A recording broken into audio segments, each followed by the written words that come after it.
People who want to know what sort of morality to follow also want to know, is there any reason for following it? And that's what atheists, I think, lack. I mean, there isn't So reason. in other words, a religious person who takes the same persuasion as yourself might think that the reason why I want to do a good act is because I'm being told to, whereas someone like myself can say that the reason I want to do a good thing is because I believe it to be good.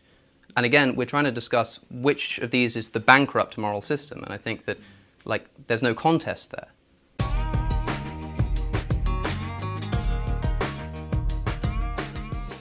I need to get something off my mind that has been bugging me for weeks. I have a hard time expressing this idea succinctly, so I made this video to help articulate the problem I keep running into. And it's an issue that often comes up when discussing the benefits of religion or how to live life post-religion. So stay with me as I explain the issue using an all too common analogy. For the sake of universalizing this problem, I'm going to frame the conversation so that both theists and atheists can understand it. To start off, I want to establish what it feels like to be a non-believer. To do this, I'm going to use the most feared, hated, and mocked atheist analogy. The analogy of Santa Claus. At one point in time, many of us believed in Santa Claus, but now we don't. If you're a theist, really try hard to compare this to how an atheist feels about their belief in God. What if someone said, choose to believe in Santa? Could you? Would you be a part of a group that believed in Santa if you didn't? Imagine someone coming up to you and saying, I hope one day you believe in Santa and experience him like I have. Or, I'm sorry that horrible thing happened to you. I'll write a letter to the North Pole to make sure that Santa knows to give you a big present. Of course, I know you hate this analogy and disagree, but I'm making it because you know what it feels like to not believe in Santa. Once you understand that this feeling of non-belief is what religion feels like to an atheist, then you're really ready to understand this problem. So now we all understand what it's like to be a non-believer. We will use this as the foundation for the rest of the conversation. The next question is what to do with this non-belief. When we did believe in Santa, there were so many benefits, including community, gifts, and fun holidays. But now that we don't believe in Santa, is it wrong to try to keep these practices without the underlying belief? This is what many atheists attempt to do. Even Jordan Peterson preaches this approach. You have been... No, I say I act as if he exists. You say what? I say I act as if he exists, Okay, which is a much more precise claim. Okay, so then what, but in this case, so you act as though God exists. Yep. And in addition, I've heard you say that I act as though God exists, that I can't really be an atheist. So far it seems Yeah, that. right, yeah. We'll see. The night is young. Yeah. You got it. And I think this is why it's bothered me to answer this question. It's like, well, what right do I have to say that, to make that claim? I believe in God. Well, what's the claim? Is that the claim that I'm a good person somehow? Because you'd think that if you believed in God, actually, like seriously, that you'd be a good person, like right now. Because, well, for obvious reasons, I would think. And so if that hasn't happened in some sort of miraculous sense, so that you're the best person you could possibly imagine being on an ongoing basis, and terrified of deviating from that path in a serious manner, then I don't see why you have the right to say that you believe in God.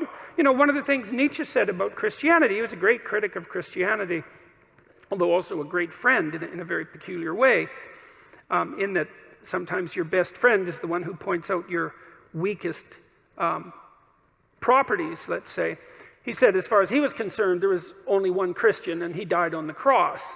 And, you know, I'm sure you have many inadequacies and no shortage of malevolence, just like everyone else. Regardless of that, you have a moral obligation, so that would be a responsibility, to assume that despite all evidence, that there's actually something of intrinsic worth about you, and that as a consequence you're duty bound to treat yourself like that is true.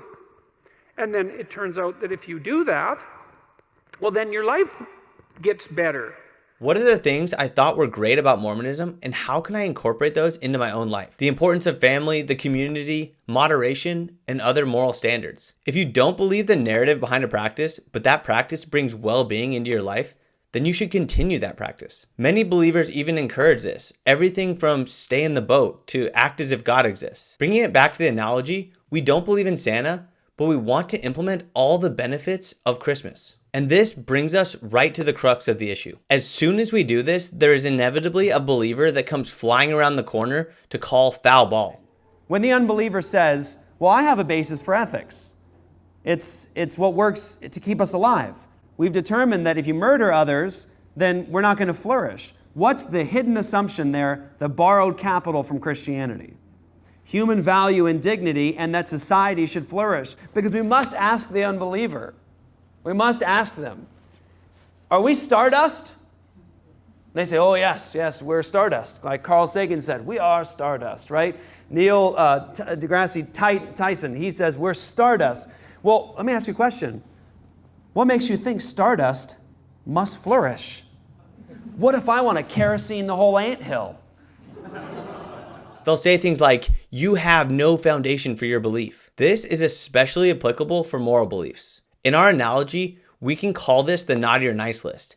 If you thought the naughty or nice list was a good idea because it made your life better as you considered the well-being of others, then you may have kept this belief even after you stopped believing in Santa. Although you don't believe in an actual naughty or nice list, you do believe that this concept helps you remember to treat others well. So given the fact that we don't believe in Santa, we're simultaneously being encouraged to act as if Santa exists. Have you ever heard the term Judeo-Christian values? I suspect you have. America's founders were Christians, some culturally, some theologically. Only if we keep these values will we keep America, and for that matter, Western civilization.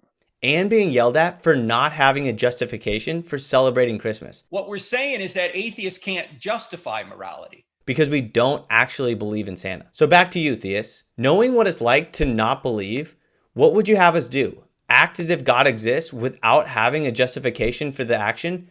Or reject all of our religious traditions because we don't have an underlying justification? Because you logically can't ask us to do both. Although this issue has caused me much irritation because theists seem to want to have their cake and eat it too, it's caused me to really think about the issue. And I think I have a better solution. I still disagree with the point. I think, yes, you can say that God is or provides. Well, I suppose it wouldn't provide because, again, it's independent, but God has this objective kind of quality of goodness. But the question still remains, why ought you do what is good?